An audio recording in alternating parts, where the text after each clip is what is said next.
Bonsoir à tous, petite vidéo review sur la Speedway Mini 4 Pro. Allez, c'est parti.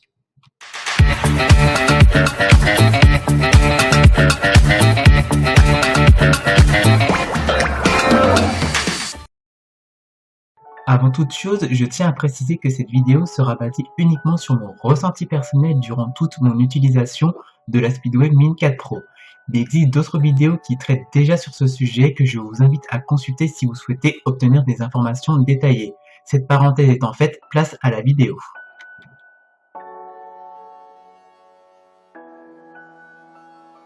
J'ai acheté la Speedway Mini 4 Pro en remplacement de ma Ninebot ESE qui malheureusement est tombée en panne. Mes critères étant les suivants, donc un poids inférieur à 20 kg parce que je voudrais vraiment la transporter aisément dans les escaliers et dans les transports.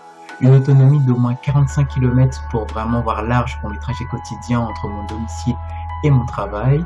Autre chose que du Ninebot et du Xiaomi parce qu'on en voyait partout à cette époque et surtout que je voulais vraiment me distinguer du reste. Une vitesse d'au moins 30 km/h parce qu'on va pas se mentir, 25 km/h c'est vraiment super léger pour vraiment profiter de sa trottinette. Et surtout un moteur de 500 watts pour vraiment voir la différence par rapport à ma Ninebot. À titre d'information, donc la Speedway Mini 4 Pro existe en plusieurs versions. J'ai préféré opter pour l'édition avec la batterie Panasonic qui apporte 5 km d'autonomie supplémentaire par rapport à l'édition normale, c'est toujours ça de gagner. Pour vous présenter la trottinette, donc, elle dispose d'une autonomie annoncée de 55 km, mais comptée en réalité entre 35 et 40 km en fonction de la manière dont vous roulez. Un poids de 17 kg, ce qui fait que vous pouvez la transporter aisément à bout de bras dans les escaliers et dans les transports. Une vitesse de 45 km/h, ce qui fait que c'est vraiment le jour et la nuit par rapport à ce que j'avais auparavant. Un frein tambour à l'arrière, un pneu plein à l'arrière ainsi qu'un pneu à chambre à air de 8 pouces à l'avant. Et franchement, c'est un confort non négligeable avec un pneu à chambre à air. Et pour finir, une double suspension à l'avant et à l'arrière.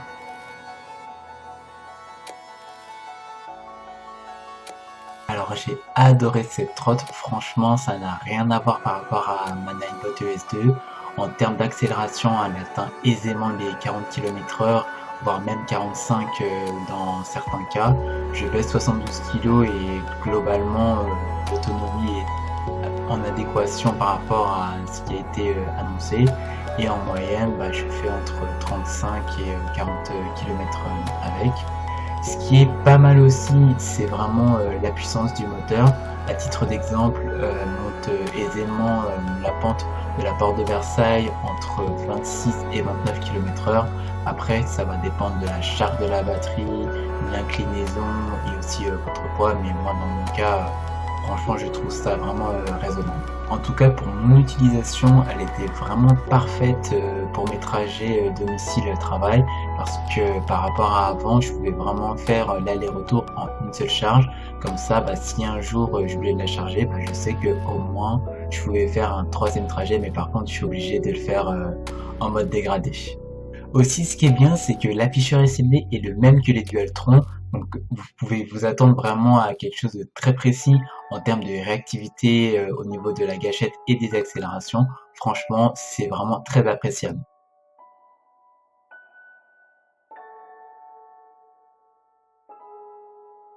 D'origine, il faut savoir que le garde-boue arrière est assez bas d'origine, ce qui fait que lorsque vous montez les trottoirs, il a tendance à taper sur les vis de maintien du garde-boue qui est maintenu par 4 petites vis. Malheureusement, à force, le mien s'est cassé. Donc ce que j'ai fait, plutôt que de remettre la même pièce, j'ai décidé d'installer le garde-boue de chez Carbon Revo, qui est beaucoup plus solide, mieux pensé, et surtout qui donne un look très sportif à ma Speedway Mini 4 Pro. Et aussi, seconde amélioration, j'ai installé un frein à l'avant sur ma Speedway Mini 4 Pro. Donc comme je l'ai évoqué précédemment, le freinage d'origine n'est pas tout le temps suffisant lors de vos freinages d'urgence.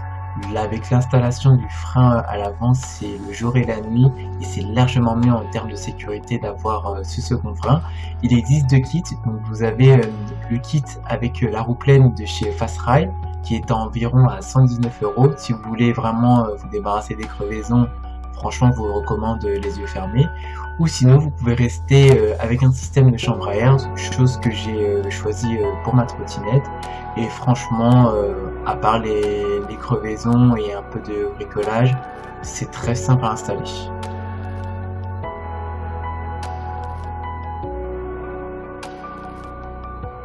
Alors les points faibles que j'ai pu déceler, alors le premier, malheureusement qui dit pneu à chambre à air dit susceptible aux crevaisons.